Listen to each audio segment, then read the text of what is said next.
right. Peace to the family. Peace to everyone tuning in. My name is Ikemba of We Charge Colonialism, head writer and researcher. And I'm here with my team. Peace. Good morning, everyone. My name is Natasha, and I am a community activist, organizer, and student. Peace, everyone. This is Frank, host for the Revolutionary Punctuation Educational Lecture Series of WCC. All right. And we are back. I know we've been going for a couple of weeks. People have been hitting us up, asking when we're going to be back. So we're here, and I'm excited to be here and have these discussions again. This is actually going to be our first talk around the book Conscientism. Last time we were discussing the falsification of African consciousness by Dr. Amerson Wilson. So we have made our transition. There's going to be there's a link to the reading so that you all can follow along with us. So in the second half of our podcast, we'll do as we usually do and go into our study and have a discussion around Nkrumah's work, which is a very important work around decolonization. So make sure that you like and share. Got to put that out there. Appreciate you all for, if this is your if you're a continuous viewer of our podcast and book club, thanks for coming back. Thanks for supporting us. And you already know, like and share. For those who are visiting for the first time, make sure that you like, share, subscribe to We Charge Colonialism so you can continue to be a part of these discussions, very important discussions.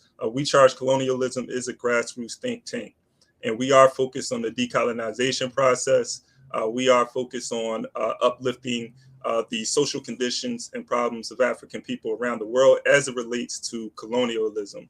We are very clear that the social phenomenon that we are dealing with as African people is colonialism. It dates back, this relationship that we have with Europeans dates back 600 years, really, with the transatlantic slave trade. Not to say that there weren't any relations prior to that, but with the transatlantic slave trade, it disrupted Africa and created a new, I guess you could say, social order, or the beginning of a new social order that we are still dealing with today. And so this is why Pan-Africanism is so important. So with that being said, though, we're going to transition into our first part, which we do our weekly roundup, and we talk about political. Just talk about issues that's relating to African people. And the first thing I want to speak on is I want to start off with the African Summit, and I know you two probably have a lot to say about that. And I think this definitely has to be a discussion. The African Summit was in the United States. I mean, is that a misnomer?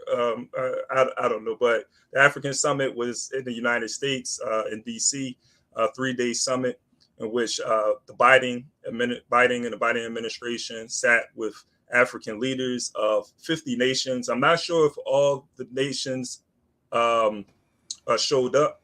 No, all nations did not. They didn't show up, and it's not like those nations didn't want to come. He pushed back those nations because of their policy against Western agenda or Western interference. Like, for example, Burkina Faso, Mali, Chad, how they call it, Sudan, and so for couple of nations. But there was 49 countries total that came. Yeah, I know that there were 4 nations that were not invited to the summit because of the coup d'etat and other policies, right? And so it went from 54 to 50, and then I saw 49, and then I saw 45. And excuse me, y'all. So yeah, but the real, there's so many different things to speak about, and I know we have a little bit of time to really address this summit. But one of the things I guess I want to uplift in the brief time that we have, the Biden administration, a particular story I had that caught my attention was how Biden is pushing for the AU to be a part of the G20. And like I said, there's so many things that could be touched on, and maybe you guys will touch on some other things. There's also talk about the Security Council. But one of the concerns that I have, and there's so many concerns, but one of the concerns that I have is that the AU being a part of the G20, when we become a part of these institutions, it's to benefit the Europeans, the colonizers.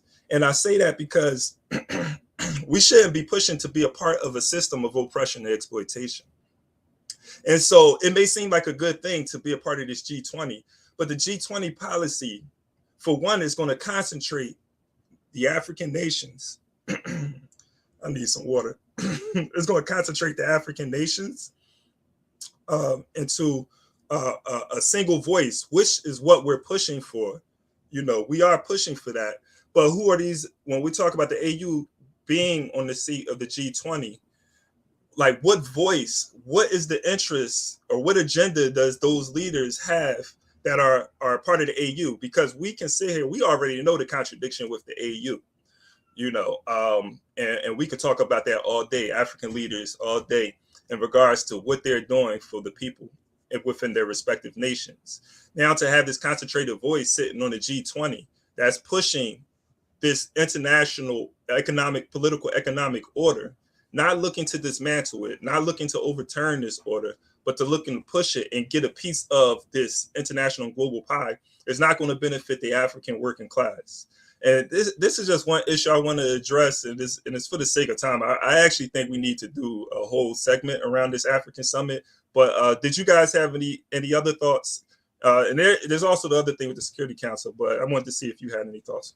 I think it's Natasha, that's your topic, right? Yeah, I mean, I can add on. I can go ahead and add on, and then we could discuss. Yeah, that's what I'm saying. So, I mean, if we can discuss this and then transition to the book, I mean, that would be fun. So let me share what my topic is, and then let me just I'm going to share my screen really quickly and just show the little video. A month, if not more, just from this app on my phone. And I don't know. So I'm going to share my screen. It's a small clip. And brother Dennis, peace to everyone out there. Brother Sayero, he's talking about Biden's attempt to reestablish colonialism, and there is this new scramble for Africa that is taking place. I mean, there's a continuation of a scramble. It's kind of just like changing form or whatever, but that is what's taking place. But there's this interest. One thing about Africa that I will say too, before you go into the story, Natasha, is that we are in a strategic position to be able to play these foreign forces against each other and get what we want.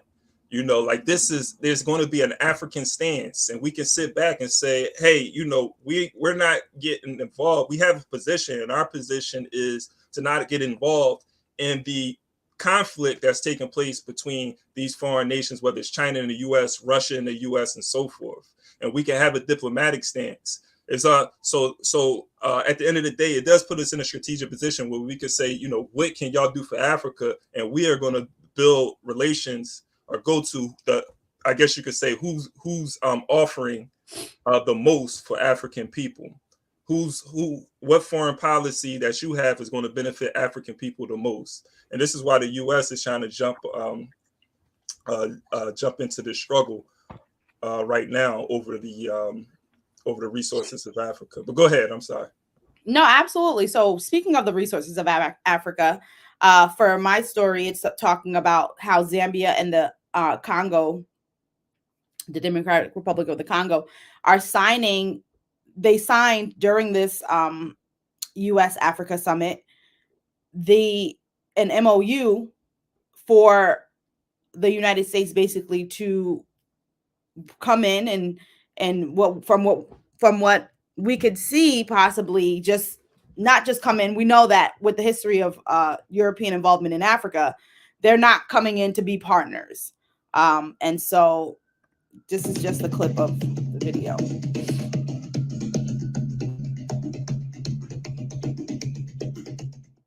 Signed or witness the signing of a memorandum of understanding in which the U.S. will support the DRC and Zambia in developing an electric vehicle value chain.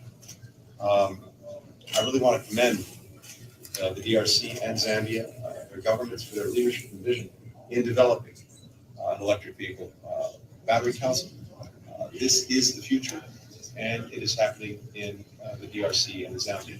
DRC produces more than 70% of the world's cobalt. Zambia is the world's 6th largest copper producer, and 2nd largest cobalt producer in Africa. Global demand for critical minerals is going to skyrocket over the next decades. The plan to develop an electric battery supply chain opens the door for U.S. and like-minded investment to keep more value added in Africa.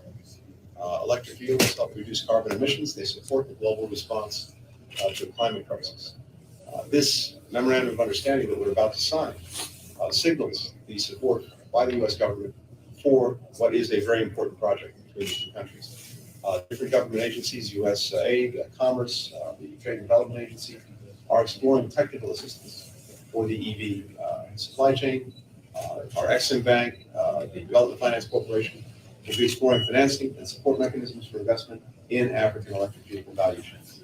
So this is, I think, an important moment to take note of a truly important initiative for the future, not only of the DRC and Zambia, not only for Africa, but potentially for the world, as more than anything, we're together in combating the climate crisis, together in developing new renewable sources of energy, together also in building out economies for the future. And this is a part of it. So it's an honor to be with my colleagues, to be able to sign, and it's an honor to have the presidents here to witness this signature.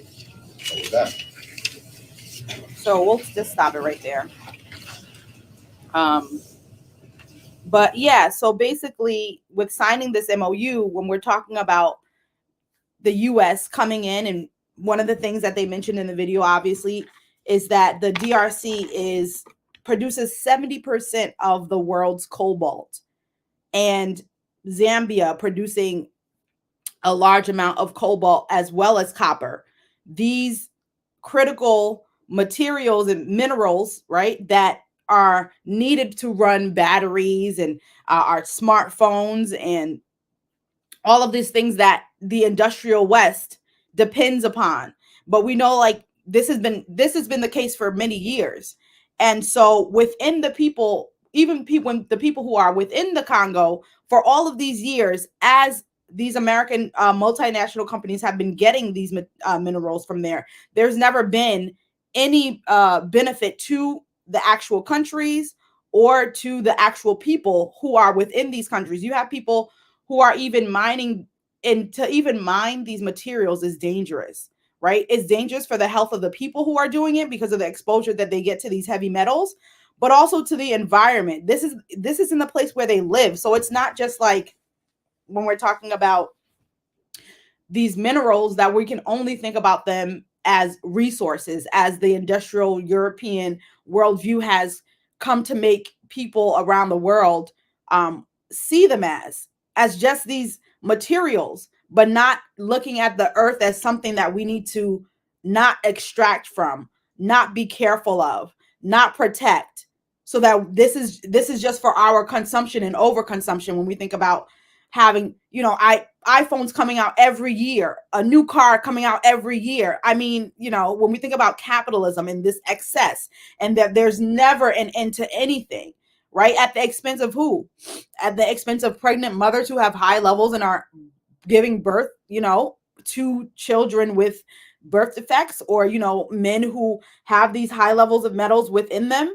And all of this, while these companies are getting this material on the cheap, it's not benefiting the people who need it, who need their resources the most. And they're going and continuing to do these particular types of jobs because they need, they don't see another opportunity. There's no other option for them to be able to get the basic necessities that they need with their lives. So even, people in Africa and in the DRC and in Zambia know that when they have these great, they make a big deal of these, and they couch this agreement within climate change. We're doing this for climate change. We're doing this because we need to make sure that, we are reducing our emissions. And this is going to be, we know that the need for these particular minerals is going to skyrocket in years. Based on who are the ones making this demand grow?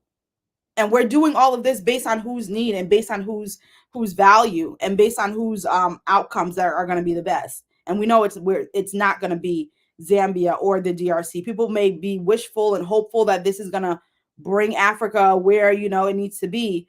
But we've seen time and time again, and like we said, what they're really doing is they're replacing China.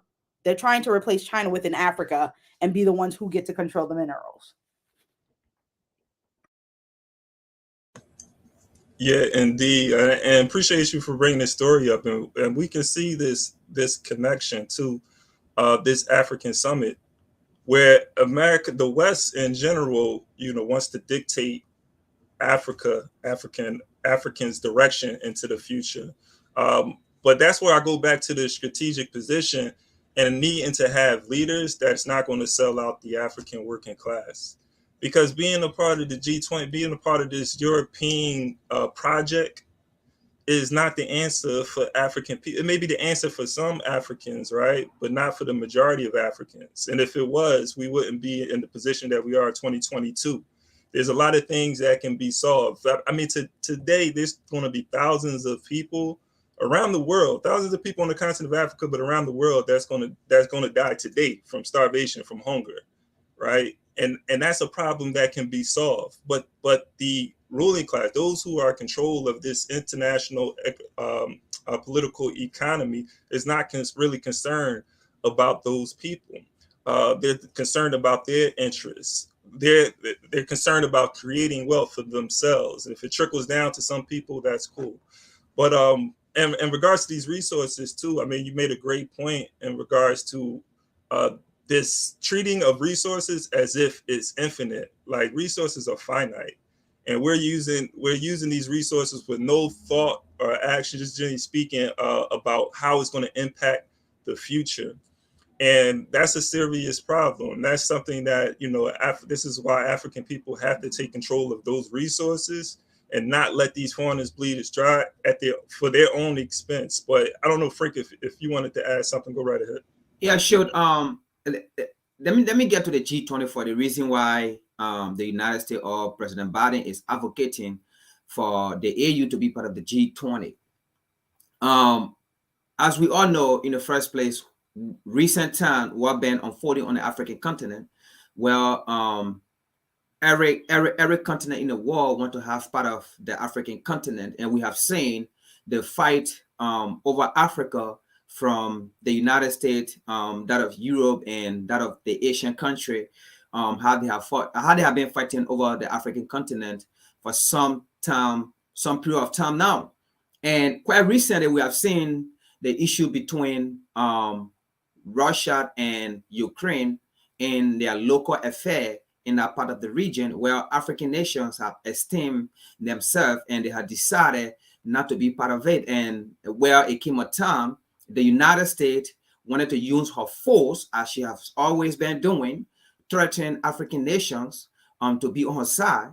But it came to a point where African leaders stood still and said, no, we cannot be on your side, because we know what you did to us during colonial time. We know what you did to us during slavery. And the only nation that came to our aid to fight for independence against you, America, against you, Great Britain, was Russia. So then, how can we go against Russia based on your own interest? And it was your interest that Russia came on our side and fought for us, and Russia gave us resources and finances to fight against your obscene oppression. So this time around, how can we go against Russia? That did not work, even though with the threat from the United States on African nation, that did not work. So they have fought so hard to do that, and it did not work. So what happened here is, to get Africa on their side to go against Russia is by lying to African leaders and to the African continent to say, you know what? Okay, come to the G20, be part of the G20. And of course, you know what a G20 entails, and you know who are the G20, and you know the aim of the G20, the agenda of the G20, the mission of the G20. So if you can get AU or Africa into the G20, what does that mean? That means right there at that point, right, African nations or the African continent will go on the side of America, anything America say, okay? And they will never look into Russia or standing still or being neutral. Absolutely, what the United States want against Russia, it will be done. What the United States want against China, it will be done. And now, that is not to say we are advocating for China or Africa. We are advocating for none of them. We are advocating for the interest of Africa and African people, what is in our best interest, because none of them have our best interest. Other than they are advocating for their own interest on the African continent. So that is why exactly President Biden is advocating for AU to be part of the G20 to get Africa on her side totally, because they have recognized that Africa is not on the side of America. Africa is not on the side of Great Britain, or Africa is not on the side of any colonizer or any enslaver. Africa is not on their side. And that is why they want the African continent to be part of the G20. Now, let's get to the US-Africa Summit. We have reported on this, I think, sometime in March, even before this date. And as we have been reporting on it before this date, it came to a point the United States even said that the only reason why they are doing this is to counter China's involvement on the African continent. That is to say, they are not any agenda the United States bring forth this time. It's not even in favor of the African people. It's not in favor of the African continent. All they want is to get back in their colonial mentality, in their colonial scheme, to push China back. Okay, to push Russia back, for Africa to have no tie with China, for Africa to have no tie with Russia. But the issue here is we have been having tie with the United States. We have been having tie with Europe since the 1600, okay, up to the 1800 to 1884 Berlin Conference, up to 1990s, okay, when we start getting independent. What have America or Europe done to the African continent? But undeveloped Africa, store African resources, that is what they have done. But this time around again, they are coming with different tactics. It's just all tactics they are playing. Even when you watch the opening statement of that Africa, so-called Africa US Summit, when you hear Blinken, what did he say?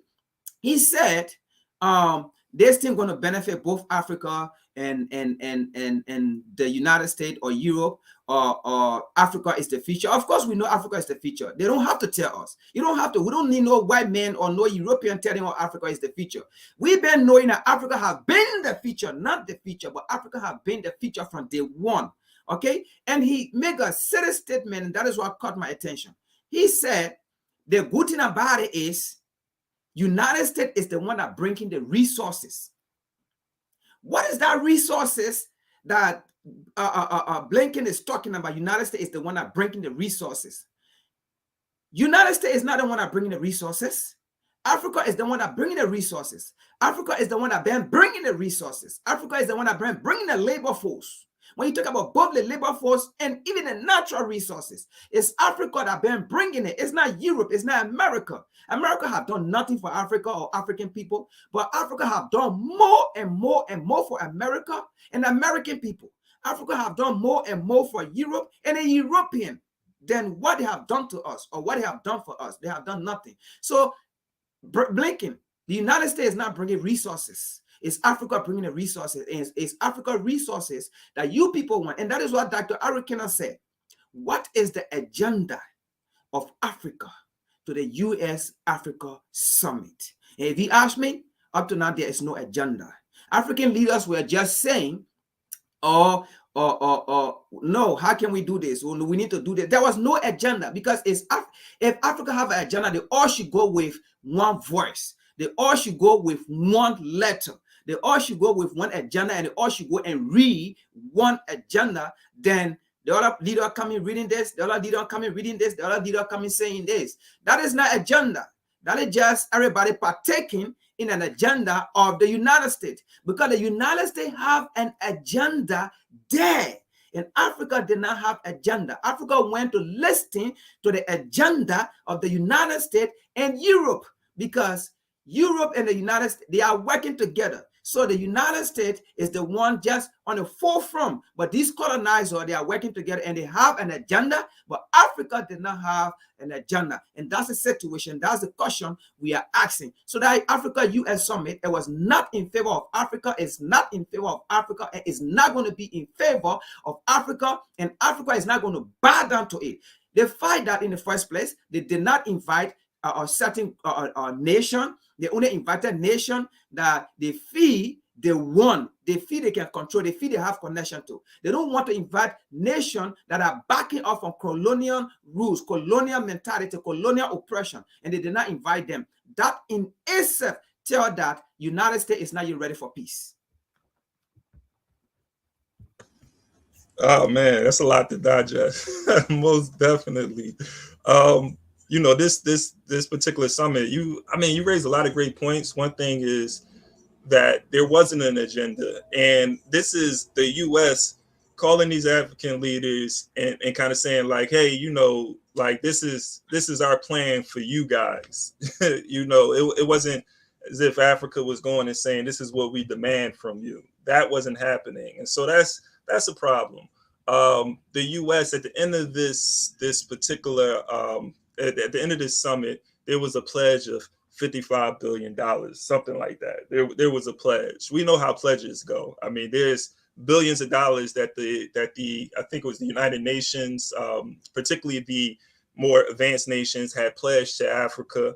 We actually talked about this a couple of weeks ago, 2 or 3 weeks ago, that they haven't. They made a pledge of I think it was something like $80 billion or $100 billion that they committed to, but have not follow through with that commitment. So there's already money on the table. So this also, the other thing is that there was a summit in 2014. Barack Obama, he calls the first African summit in 2014. 8 years later, nothing has happened. Nothing has come out of that meeting. And so again, is this symbolism and so forth? I think Africa should have, there was a comment in regards to going. I think you raised the point that there should have been one voice, one person, or with their delegates that went and spoke to Biden. But all of these African leaders, I mean, it was just a show. But going back to like the China and Russia thing too, again, in regards to their position, there was a point that in history where if African leaders sided with any of these other nations or appeared to side with any of these other nations, there was a threat of an assassination, a support of an opposing force. So we had coups d'etats that were backed by the Western powers if they sided with any of these other nations that represented the other bloc in the world. And so today, again, like I feel like because of the power that Russia, China, and other nations have been able to accumulate over time to be able to counterbalance the United States and these other Western nations. Africa now, we can have leaders that say, hey, you know, United States, we're supporting what China is doing, we're supporting what Russia is doing because they're invested in Africa. You guys aren't.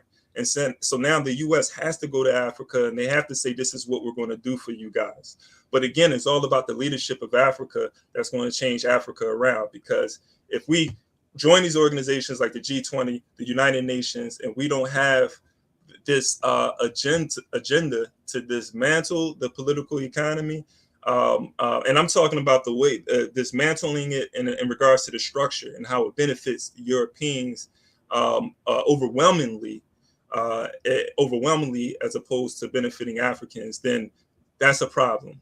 And we know, as you mentioned with the G20, last point I'll make in regards to the G20, there's also the G7, or what is this, G7, G8 now, right? So there's still other organizations outside of the G20 that's coming together and they're making decisions. And so when they go to the G20, there's already decisions being made and they're already going into the G20 with a concerted effort to get certain policies passed. And so then we come to the G20. So there's, agendas on top of agendas. And so we have to keep that in mind as well. Africa has to have our own agenda. So let me respond to a question here. Yeah. Quick. I'm sorry. So it's from Tizo. He said, "At Frank, why would the USA do anything for the benefit of Africa if Africa's position is not for China or Europe, then what or whom is it advocating for? Why is Africa benefiting? Everyone else but itself. First of all, I don't know. The US is not advocating for Africa. That's number one. We should get that clear. The United States is not advocating for Africa. And second, Africa is not benefiting from the United States. Africa have never benefited from the United States. And third, we are not here to advocate for China or to advocate for Russia against the United States.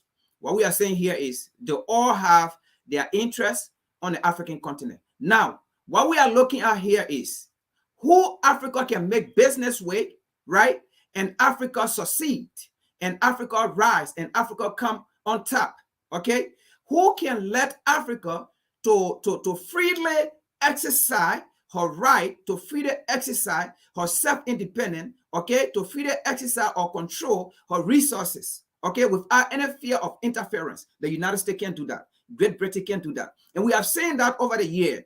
Since America been involved with the African continent, what have changed or what significant impact have America done on the African continent? None but exploitation, looting, sanction, fear, killing, torture. That's what the United States have done on the African continent. Even her ally, Great Britain, that is what they have done. And even with this summit, okay, before the summit came out, they make a lot of comments, they make a lot of statements. And they said the only way they can counter China on the African continent is to what? Invest, is to bring more money, not even investment, is to bring more money that China, is bringing. They should bring money over China. Okay, that is to say African people, they are dumb, they are stupid. When you get more money, they're going to run for the money. Whosoever bring more money, that's where they will go to. And they made it clear the only way we can counter China on the African continent is to carry on more money and give it to African leaders. But what we are looking at here is, since African involvement or China involvement on the African continent, we are seeing some significant changes. The fact is that in this war, right, I don't think anyone can exist without a partnership with other people. At some point of time, I'm not saying here Africa got everything. Of course, we know what we have, okay? But I'm not saying we got everything that, we're going to isolate ourselves from the rest of the world, right? That is not my point here. But since Africa involvement with China, what have Africa gained with China? We're seeing it's all over the place. Since the U.S. involvement with Africa, what have Africa gained from the United States? But a lot of chaos and proxy wars and hate, divide and conquer. That is what they have done. Okay, U.S. interfering in African politics and all of those things. That is what we are saying here. U.S. telling Africa who to be partnered with and who not to be partnered with. That is what we are saying here. Leave Africa, let Africa exercise freely on the global stage. We are not advocating for China here, okay? And Africa have not benefited from the United States. The United States is not advocating for Africa. The United States is not in Africa or calling African leaders to come because she want for the world to be a peaceful place, or she want for the world to be a nice place, or she want for Africa to take her place in the world. No, it's just another means of controlling Africa. It's just a colonial scheme that the United States is bringing up, because the United States is saying that in this time period, this 2022, Africa is on the verge of being solely independent, okay, and standing against the United States. And in fact, it has come to a point where sanction is no longer an issue to Africa. In fact, Africa is even telling the United States, you can put a sanction. We don't care. You know why that's happening? It's because Africa is gaining some momentum from other countries like Russia. Even though it may not be perfect, but we know what benefit we are getting from Russia. We know what benefit we are getting from China. And that's the point we are making here. Yeah, appreciate that. There's a lot. Again, I mentioned this at the top of the hour. There's a lot to discuss in regards to this African summit that we didn't have enough time to touch on. But I think that this was an important discussion to be had, and for those people who are viewing this to really go and do research and look into what's happening in regards to this. Or what's going to come out of it, look at the African summit and what's going to come out of it and what's not going to come out of this African summit. So with that being said, though, we're going to move into the next part of our podcast, which is the reading of conscientism. But before we do that, we have a promo that we want to get to.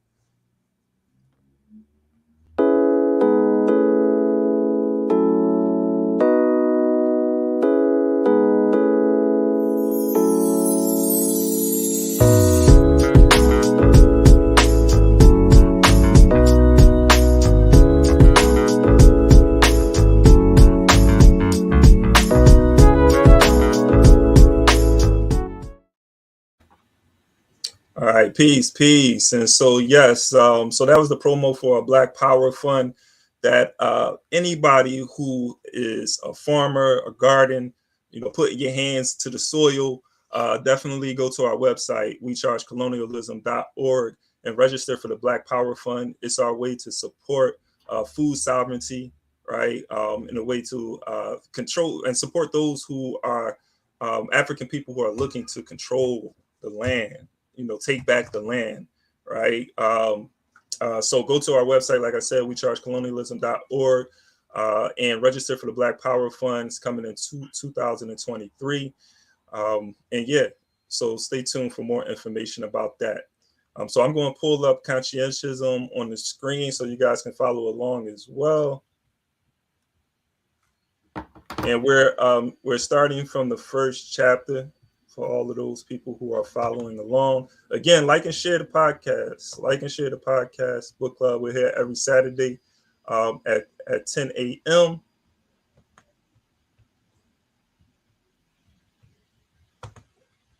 At least that's the objective. That's the goal. All right. So let's get into it. So chapter 1, Conscientism by Kwame Nkrumah. Who was the prime minister of the independent Ghana in 1957 when Ghana gained its independence. And so this particular book, I think, is important because it does speak to the part of I'm gonna get into it, but it speaks to what we have to do as African people to address colonialism, neo-colonialism, and the type of thinking that we need to develop with our actions. So this first chapter is dealing with philosophy and retrospect. All right. So the critical study of the philosophies of the past should lead to the study of modern theories. Sean, all right.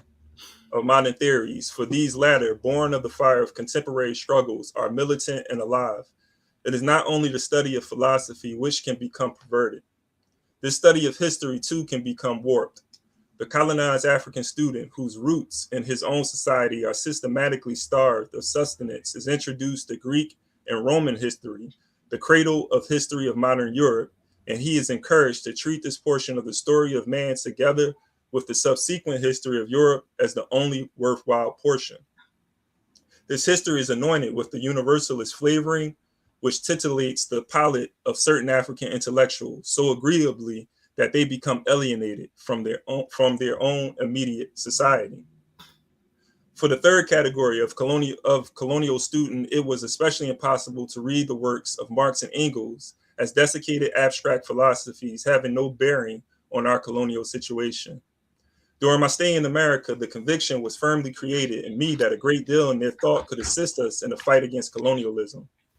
I learned to see philosophical systems in the context of the social milieu which produced them. I therefore learned to look for social contention in philosophical systems. I'm not saying, however, that this is the only way to look at philosophy.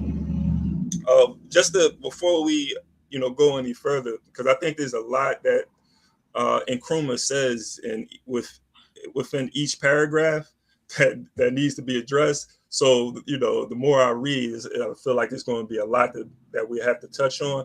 But this, I think the opening of this is very important because it's speaking to the focus of African intellectuals, or should I say how the African intellectual has their perspective or theories rooted in European thought, of European history and philosophy, which is alienating African people, African intellectuals, or Africans in general who are influenced by these intellectuals. is having an impact on our view of the world. And so they become alienated, or we become alienated from Africa and African people as a result of this miseducation or this colonial education that we are receiving. But he talks about Marx and Engels right here too, which I think is important because even though he is being critical of European philosophy and thought, he is talking about something that we can take from Marx and Engels in regards to their approach to looking at philosophy, which is like looking at the contention or the contradictions within these philosophical systems.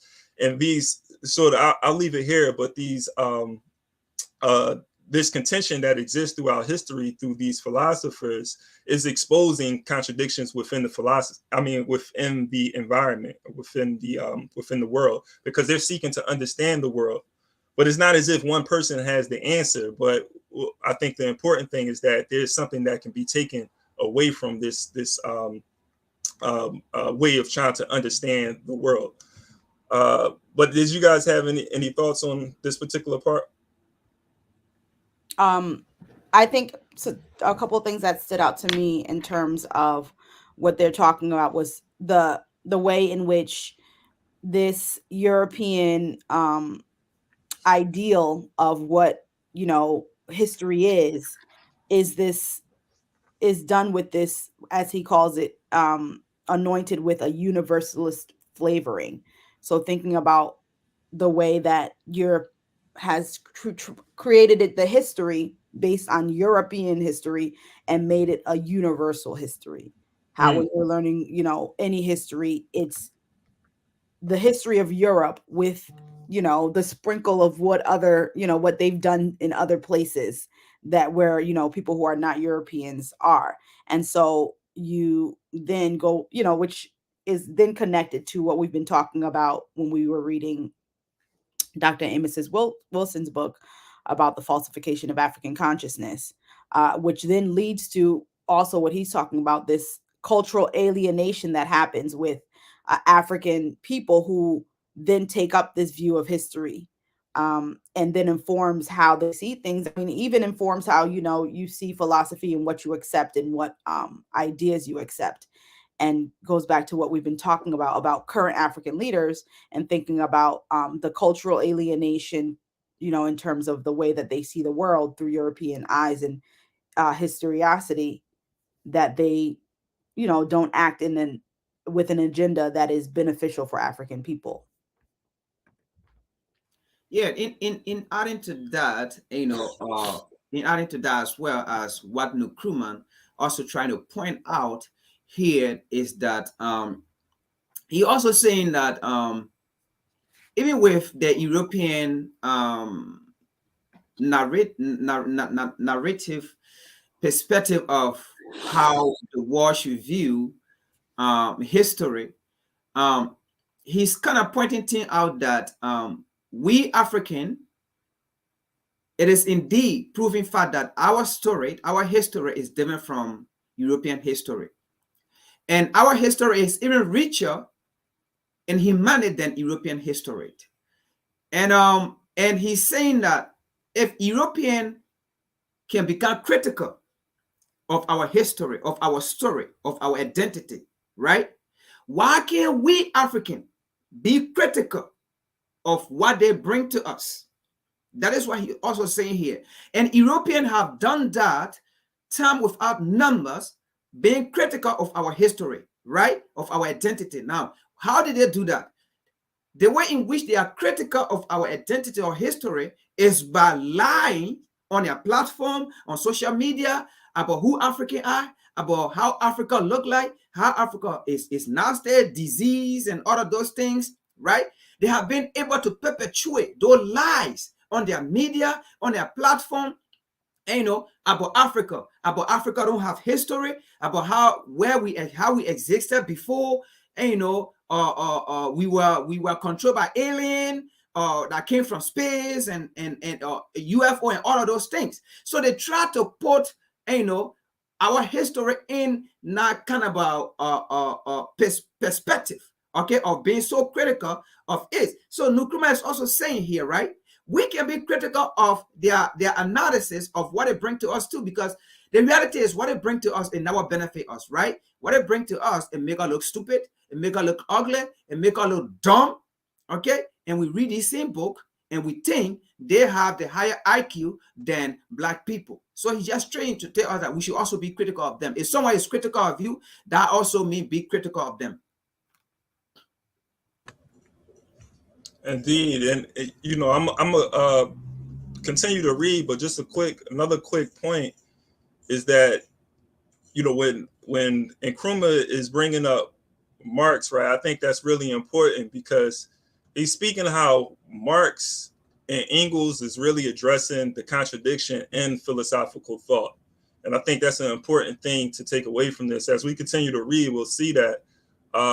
But he's speaking about this contradiction in philosophical thought that's really separating human beings or people from their material conditions. It's sort of diverting their attention to the material conditions for by seeking an outside answer to their problems, and so it becomes this, you know, abstract way of viewing the world and problems that has been imposed on African people. When Africans have developed this, they alienate themselves from the traditional way of Africans' approach to their community or to the world. So I'm gonna continue to read because I think there's some other important things that said. And it is of course possible to see the history of philosophy in diverse ways, each way of seeing it being in fact an illumination of the type of problem dealt with in this branch of human thought. It is possible, for instance, to look upon philosophy as a series of abstract systems. When philosophy is so seen, even moral philosophers, with regrettable coyness, say that their preoccupation has nothing to do with life. They say that their concern is not to name moral principles or to improve anybody's character, but narrowly to elucidate the meaning of terms used in ethical discourse and to determine the status of moral principles and rules as regards the obligation which they impose upon us. When philosophy is regarded in the light of a series of abstract systems, it can be said to concern itself with two fundamental questions. First, the question, what there is. Second, the question, how what there is may be explained. The answer to the first question has a number of aspects. It lays down a minimum number of general ideas under which every item in the world can and must be brought. It does this without naming the items themselves, without furnishing us with an inventory, a roll call of the items, the objects in the world. It specifies not particular objects, but the basic types of objects. The answer further implies a certain reductionism, for naming only a few basic types as exhausting all objects in the world, it brings every object directly under one of the basic types. Let me illustrate my meaning with the following example. Thales, the earliest known Western philosopher, held that everything was water. By this, he did not, of course, mean that everything was drinkable, that everything was directly water or constructible from water alone as raw material is in fact the heart of his epigram. Thales recognized just one basic type of substance. For another illustration, let me use Berkeley, the man according to whose understanding the world consisted of spirits and their ideas. For Berkeley, every item in the world was either itself a spirit or some idea possessed by some spirit. It must be said in mitigation that neither Berkeley nor Thales robbed the world of a single item or object. The world was still full of athletes and grapes, bishops and apples. But in both cases, minimum basic types were selected, and everything in the world was said to come under them either directly or by an analysis which reduced them to the basic types. That is, for Thales, everything was water or could be reduced to water. For Berkeley, everything was spirit or idea, or what was reducible to spirits by ideas. By appeal to both venerable philosophers, I have sought to illustrate the character of answers to the first question of philosophy, the question what there is. Thales' answer was water, Berkeley's answer was spirits and their ideas. I'm going to stop there, and we could discuss this, and then after this, I want to jump to page 12 of this text, just to give everybody a heads up, because again, I want to jump to page 12 because Nkrumah is going to make the point of his talking about these different philosophies and what is philosophy in a sense. And so when we talk about philosophy and theory, it's kind of getting to this too. There is sort of like this idea of that is created about the world in philosophy to try to understand the world. And so we reduce things into like a simple construct, right? So that we're able to develop a solution to problems in a much easy way, right? It's kind of like math, reducing this big problem. If anybody ever done what is it, algebra, I think, right? When you have like this formula, and then you try to like break everything down to a simple formula to be able to answer. And that's sort of like theory too. Like it's so many different issues as Africans too. Let's just put Africans at the center that we're trying to address in the world. That just going to take a particular theory. So we talk about colonialism, right? And have a theory in regards to colonialism and its relationship to African people. And based on that theory, we try to develop an answer, a solution to that problem. In this particular part, I'll leave it here though. When he's getting into what these particular thinkers are, this is an abstract. When we talk about theory, it's an abstract way of understanding the world.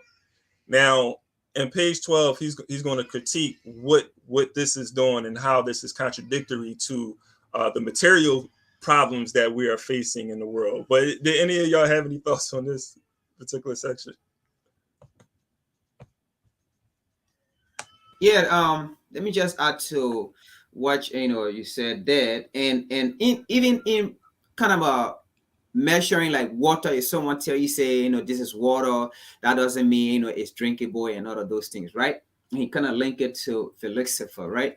I think what I can add to that also is that Nkrumah was actually trying to say that if someone bring out their ideology or their philosopher, right?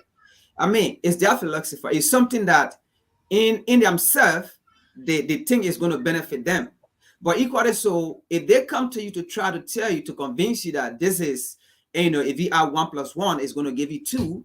Okay, if it's going to give me 2, what does that mean to me? Is it going to benefit me, or is it going to benefit you? And I think this is what he's actually trying to tell us to look at, and to look at into it. Like these Europeans, they already have their philosophy, they already have their ideology. Okay, is it going to benefit African people? So if they come out with these things, you should ask question: who is it for? Is it going to benefit me, or is it going to benefit you? Why do you want me to take it? Why do you want me to believe in it? Is this a belief system that is going to benefit me, or it is a belief system that going to make me to think that everything should come from you and so forth? Is it going to build me, or how is it going to build me? How am I going to benefit from it?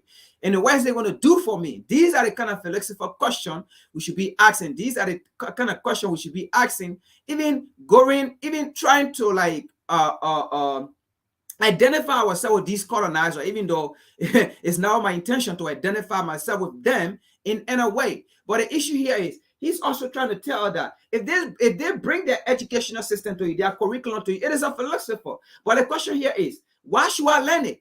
Is this something that's going to benefit me if I learn it? Is this something that's going to benefit my kids if I teach my kids? Is this something that's going to benefit the next generation if I pass on this philosopher, this kind of an educational system to the next generation? Is this something that's going to benefit them or empower them? Or is this something that's going to make them self-determined people or self-determined continent or nation or these things? That is what he's trying to tell us, to look at it. Or should we come out with our own philosopher?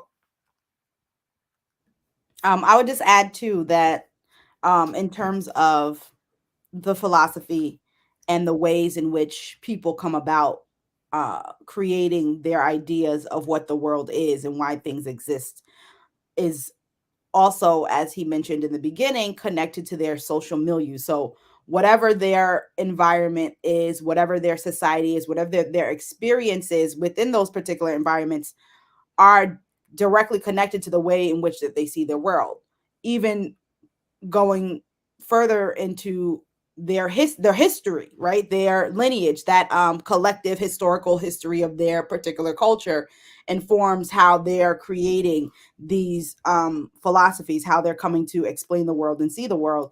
And so that is also something that is important to think about when reading these different philosophies, and I think is one of the critiques always, I mean, also about Marxism, and because they're creating this idea and philosophy about communism and the history as this as a struggle, and the fact that, you know, you need to go through this struggle in order for you to get to communism, and so on and so forth. And so that is part of what their experience, their social milieu, that influenced the way that they decided to see the world. And so knowing that and understanding that, and like Frank is saying, when you have these philosophies or these ideas of seeing the world that come to you that are brought by Europeans, you have to always keep in mind also that they're speaking and they're creating these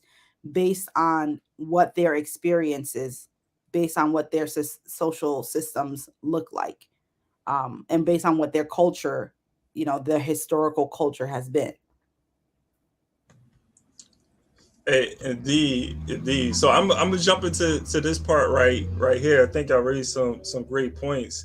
And again, just like looking at philosophy, one thing that has to be taken away, and Natasha, you touched on this a bit, is that also it's coming from a bourgeois perspective as well. Like this, when we're looking at the prevailing philosophies throughout history, we talk about Rome and Greece, and those that's considered like the golden age at one point in regards to philosophy.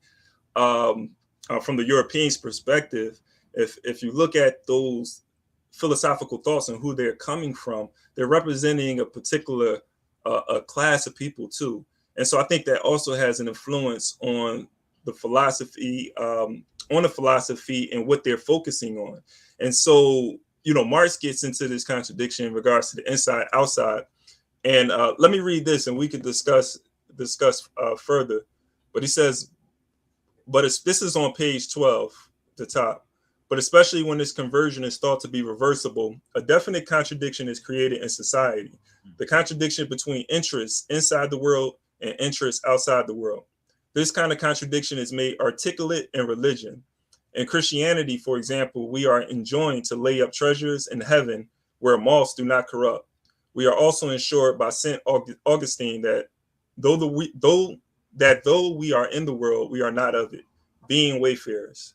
The contradiction takes effect when, with the gaze steadfastly fixed upon things outside the world, the requirements of earthly life, which in fact condition the existence of every human being, suffer and neglect.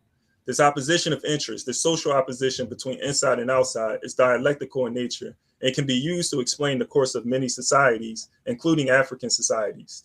The course of such societies is determined by a seesaw, a contest between the inside and the outside, between the terms of the contradiction described above. It is the recognition of this kind of contradiction and the use to which it might be put in the exploitation of the workers that impelled Marx to criticize religion as an instrument of exploitation, because religion was used to divert the workers' attention from the value which they had created by their labor to outside concerns. Many African societies, in fact, forestalled this kind of perversion. The dialectical contradiction between inside and outside was reduced by making the visible world continuous with the invisible world. I want to read that again. Many African societies, in fact, forestalled this kind of perversion. The dialectical contradiction between the inside and outside was reduced by making the visible world continuous with the invisible world. For them, heaven was not outside the world, but inside it. These African societies did not accept transcendentalism and may indeed be regarded as having attempted to synthesize the dialectical opposites outside and inside by making them continuous, that is, by abolishing them. In present-day Africa, however, a recognition of the dialectical contradiction between inside and outside has a great deal to contribute to the process of decolonization and development, for it helps us to anticipate colonialist and imperialist devices for further exploitation by diverting our energies from secular concerns. The recognition of the dialectical opposition is universally necessary. Religion is an instrument of bourgeois social reaction, but its social use is not always confined to colonialists and imperialists. Its success in their hands can exercise a certain fascination on the minds of Africans who begin by being revolutionary, but are bewitched by any passing opportunist chance to use religion to make political gains. Seizing the slightest of these chances, they in fact take 2 steps backward for the 1 step forward in order to enjoy a transitory consolidation based on common religious belief and practice. The idiosyncratic tactic can only create more problems than promises to solve. For certain, it will check the advancing social consciousness of the people. Besides, in the long run, a dialectical opposition between church and state will be recreated through what begins by being a tactical move becoming entrenched. This idiosyncratic tactic actively encourages religious forms and practices as well as religious ideology. When a relative political consolidation aimed at is achieved, the tactic is dropped. But the religious revitalism which it has formed and exploited cannot be so easily checked. It is essential to emphasize in the historical condition of Africa that the state must be secular. All right, I hope I didn't read that too fast. I was like, the time was ticking. So, and I know some folks had some questions. I'll be real quick. That was an important part to me because I mean, Nkrumah is getting to the previous paragraphs.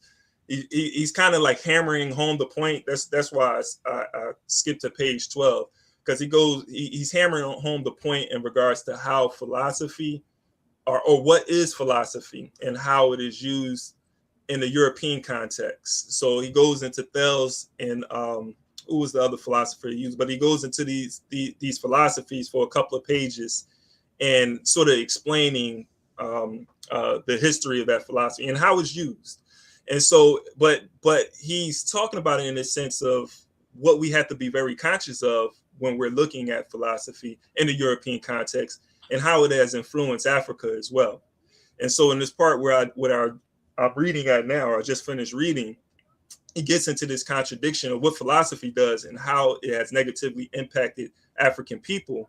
But in a sense, though, how we have to understand it, though, understand this philosophy and how it is used against African people today. And this is what, going back to Marx, he's talking. And Nkrumah is not a Marxist in my sense, but because he's critiquing Marx, but he's also showing how Marx can be useful and pointing out this contradiction in philosophy, because that's what Marx did with religion and philosophy. Because with philosophy, with religion, it separates us from, or it diverts our attention from the material problems that we're facing. Or let me say this, I'm gonna rephrase it.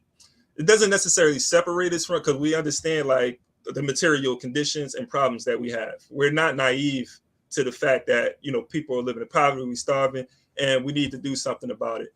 But what religion and philosophy does is divert our attention from the colonizer to an outside force that may be the solution and answer to our problems. And so he's critiquing that there. But let me let you guys talk, before I keep going. Does y'all have any?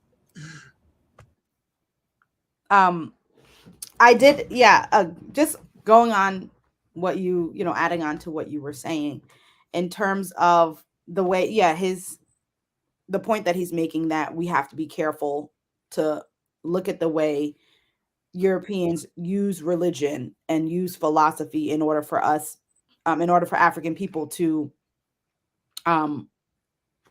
look at the world in a particular way, and therefore, again, separate this idea of the material reality and the metaphysical reality. And I think his point about how African, indigenous African societies dealt with that, right? How it was made continuous is an important point to think about. Because there was no separation, right? Right, because because there is no separation. And so, in thinking about even Cabral and how he talked about culture and culture as a weapon against oppression, our culture as part of what is part of the revolution that must happen, is going back to that, because then you're able to deal with the physical and the non-physical together, right, in a continuous way. And so it points to the importance of how looking back into indigenous African culture, looking back into indigenous African ways of knowing the world, allows then also, I think, for this critique of how, and also for for people to recognize how Europeans are using religion, right? And how they're using it in order for in philosophy, in order to make people detach and not think that they need to do anything in the material world, and that what Europeans are doing, oh, it's okay, we can just let that go because we'll get ours in the afterlife, like that doesn't matter. Yeah, just to add to that, I think there was a question asked in the Batizu, if I can just paraphrase it, and I think he was saying something that why Nkrumah focused on European philosopher and not African philosopher or worldwide world view or something like that. First of all, that is why we read in the book, we just started. But Nkrumah does not just focus on European philosopher.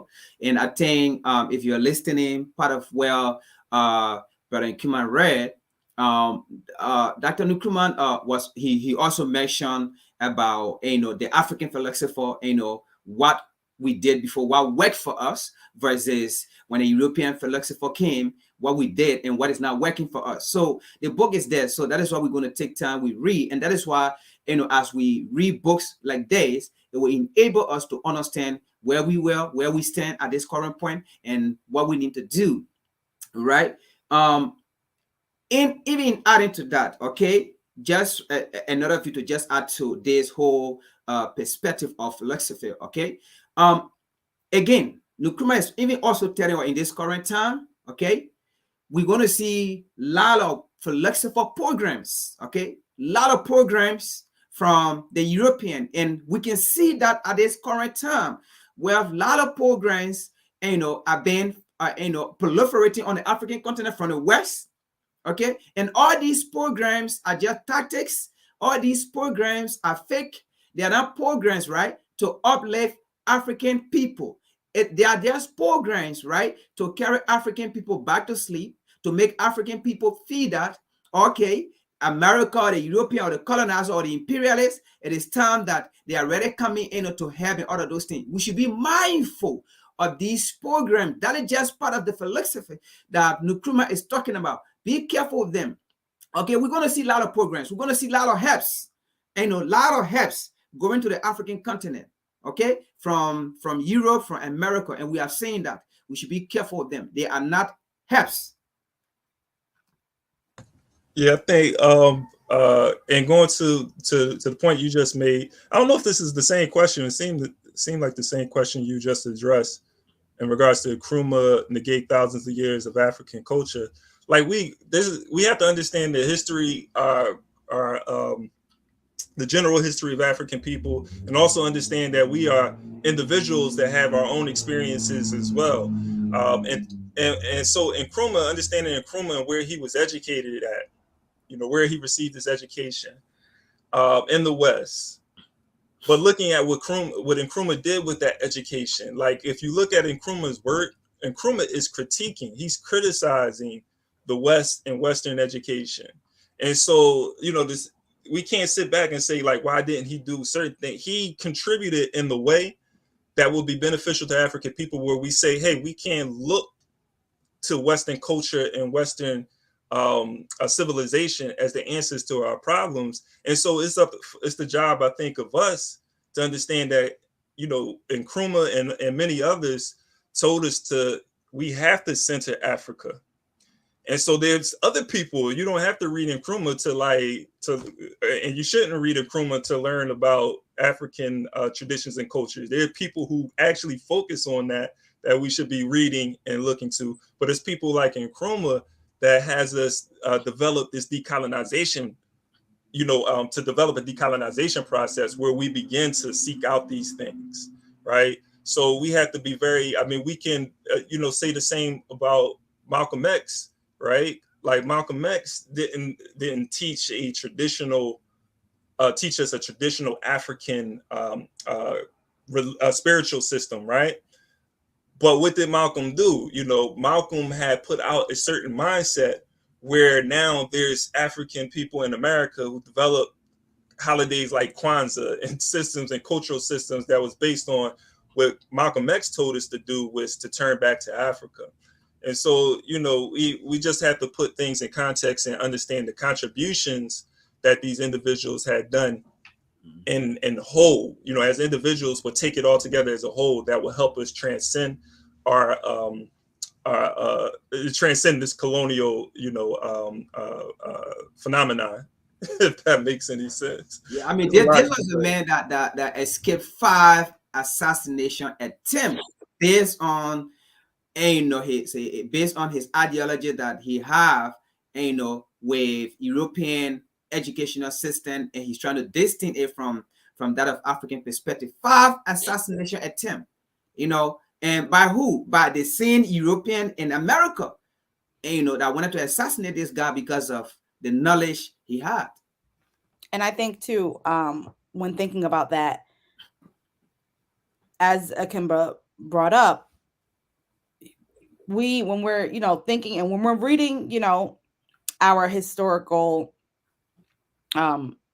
people, the history of our people, and, and their knowledge and their thoughts, we can, look and say, okay, yeah, what, how come he didn't do this, or how come he didn't do that? But what are the things that he afforded us, right? What are the things that she afforded us? What are the things that they afforded us in order for us to be able to see and learn from? And then therefore, in this particular time, ask yourself then, okay, how do you build on that? So if you're building on his critique and him, making it clear that we need to question this European ways of knowing and philosophy in our time, that is not, that has gone beyond his time, and these things have been left for us, then to get to the point where we understand that we do need to look at African spiritual systems, then that's what needs to be, then that work needs to be done, right? That work needs to be done on a personal level and also on a broader level. So to look at it as, how do you build on to what has been done, right? How do you build on to what our ancestors have done? Indeed. Man, I enjoyed this discussion. We're going to pick back up on this book next week.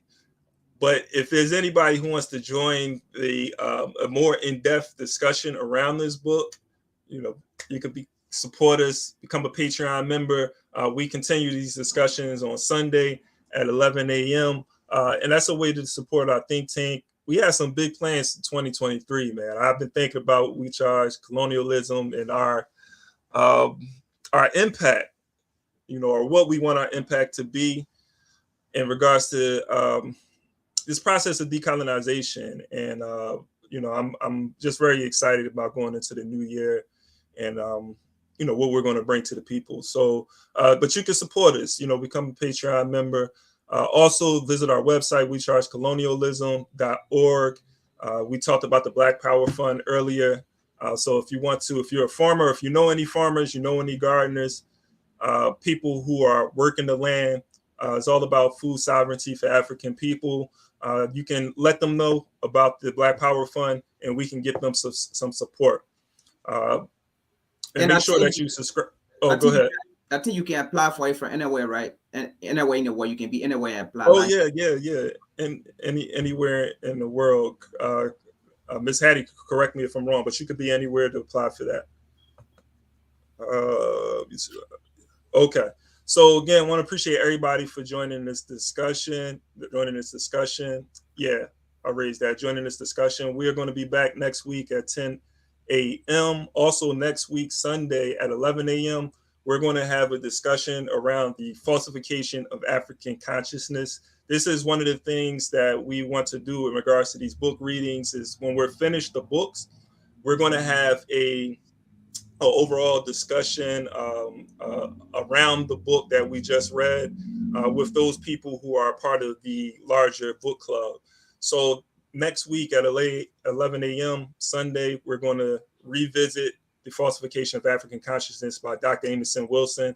That's on Christmas, right? So you're going to get some Black Power on Christmas if you tune in, so while you're dreaming of a white Christmas, you're going to wake up to some Black Power. Tune in next week, Sunday at 11 a.m. So I appreciate everybody for joining us as usual. And, until next time, peace and power.